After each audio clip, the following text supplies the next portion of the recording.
ஆண்டவரே இறைவா, இப்புதிய வருடத்திற்காக உமக்கு நன்றி கூறுகின்றோம். காரியங்களுக்காகவும் நன்றி.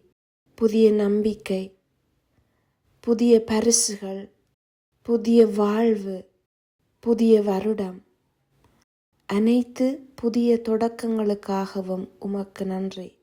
எமது வாழ்வை வழிநடத்தும், எமது எண்ணங்களை புதுப்பியும், நாம் அன்போடு வாழவும், ஞானத்தில் வளரவும், ஒளியோடு நடக்கவும் வரம் தாரும்.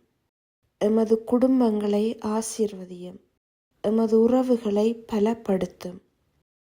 தேவையில் இருப்போரை நாம் கவனிக்க எமக்கு நல்ல மனதை தாரும்.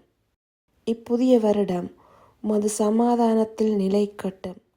நாம் உமது திட்டங்களுக்கு இசைந்து பயணிக்கவும், அமைதியோடு வாழவும், ஒருவரை ஒருவர் அன்பு செய்யவும், வளங்களிலே செழிக்கவும் எமக்கு கற்றுத்தாரும். இவற்றையெல்லாம் உமது திருமகன் இயேசுவின் பெயராலே எமக்கு வழங்குவீராக. ஆமென். மரியாயே வாழ்க.